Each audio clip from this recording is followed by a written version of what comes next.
Hello, friends. If you're new to my channel, welcome. Why don't you go down, hit the subscribe button, and ring the bell so you don't miss any episodes. As for my fans and subscribers, welcome back. Thank you for the patronage. I really do appreciate it. Today's topic is Jesus' death and 3 hours of darkness. Not much else I need to say. Let's get on with the video. Don't forget, I now have a merch store. It's on my website, link in the description. Go there, see if there's anything you want, and I get a percentage of whatever you buy. So go get something for yourself and show me a little bit of loving. Some claim that a chronologer named Thallus, who wrote somewhere around 52 CE,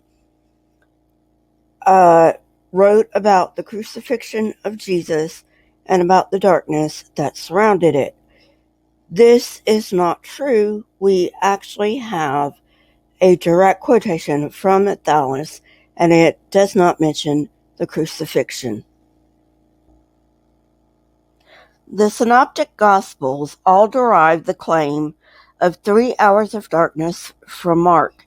It is significant that neither John's author nor any other New Testament writer refers to this. Don't you think that's strange? Surely it warrants mention from Paul, who is Jesus' only contemporary. Since the Synoptic Gospels rely on Mark for information, it is far more likely that the author of Mark either made it up to fulfill prophecy or to symbolize the death of a king.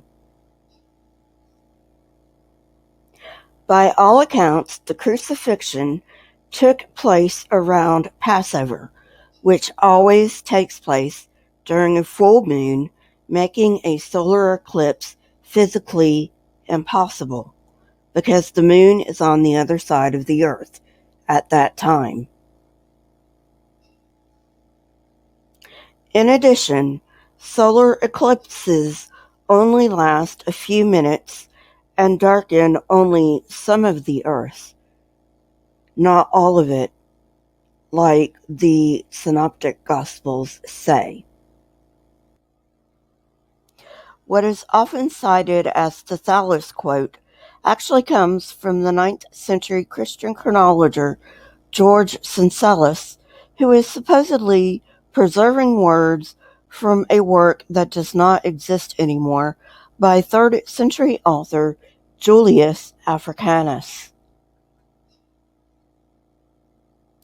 From the context of Syncellus, we cannot deduce what Thallus actually wrote, but it manifestly does not say that Thallus mentioned Jesus.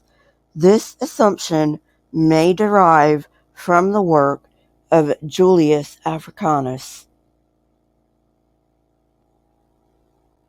It seems likely that Africanus made this inference from Phlegon's work, although Phlegon himself makes no mention of an eclipse happening during a full moon, or that it lasted 3 hours, or that it even took place near Palestine. One reason that Julius Africanus may have made this inference may be if Thallus connected this darkness to an earthquake which happened in connection with an eclipse in the year that Africanus estimated the crucifixion happened. However, there is a fatal flaw with Africanus' estimation, and that is Africanus based his calculation on the book of Daniel, not on historical sources. That alone should give us pause, but the problems pile up from here. Another fact that should make us think twice about using Thallus as a source is when he wrote. Although there are claims that he wrote shortly after 52 CE, there is good reason to question this. The claims that Thallus wrote shortly after 52 CE are based solely on a revisionist text that was corrupted. We have no way of knowing that this is when Thallus wrote, and therefore must disregard the text based on this fact alone. To emphasize this point, there is a reference list given in an Armenian translation of the Chronicle of Eusebius that is not preserved in the Greek translation. In this, Eusebius tells us that he used 3 volumes of Thallus' work dated from the destruction of Troy to the 167th Olympiad. This gives us firm dates of the 3 volumes, dating from the 12th century BCE to 109 BCE. As you can see, these dates are much too early for Thallus to have covered any events in the 1st century CE. Eusebius must have been using the same histories as Julius Africanus, since he gives no more specificity. Even though reference lists today are much different, Eusebius would have been much more specific if there had been room for confusion. Africanus himself states that he found this event mentioned in the 3rd volume of Thallus, which fits a work that concluded its timeline in the 1st or 2nd century. The most likely conclusion, then, is that the Armenian text has been corrupted and the work concluded on a day other than 109 BCE.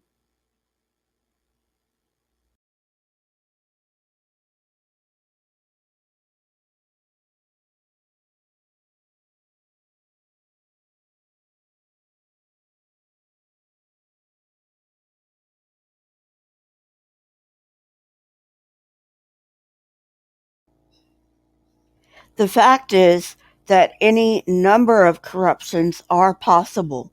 Therefore, probability is our most principled way of getting to the truth of the matter. And probability tells us that it is much more likely that the original reading indicates the 217th Olympiad, which ended in 92 CE.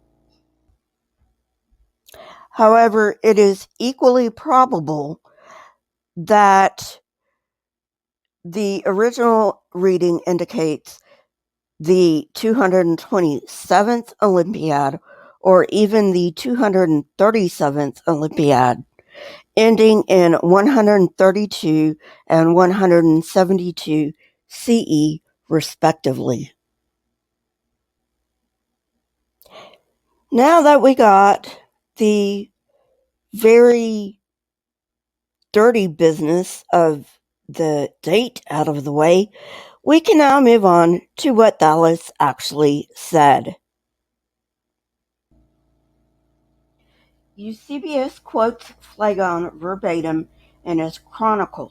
According to Phlegon, Jesus was crucified in 32 CE. We find in other Greek works that there was a solar eclipse and an earthquake that struck Bithynia. Although I have not quoted verbatim, but you can find this quote in my source. All we can say is that these events happened in the same year. We cannot say that they happened in the same geography, and we certainly cannot say that they happened close temporally. It seems almost certain that if Thallus had mentioned an eclipse, in relation to Jesus. Eusebius, a church father, would have certainly mentioned it, but he did not. It also appears that the Thallus quote is a paraphrase of Phlegon, whose work dates to around 120 to 140 CE. So basically, if you are using the Thallus quote to argue for the historicity of the crucifixion of Jesus, stop. And if you are not using the Thallus quote, don't even start, because it's hogwash. That's it for today. If you like this kind of content, hit the like button, press the subscribe button, and if you want to know when I come out with more, press the bell next to the subscribe button. My Twitter, Discord, email, PayPal, and website are in the description, along with the source that I used for this particular episode. You may find my merch store on my website if you want to get something for your money. Please leave comments in the comment section. Not only do I love hearing from you, but it also triggers the YouTube algorithm. Also, please keep in mind that I choose my comment of the week in my Saturday live streams from my edited videos. Keep learning and searching for truth.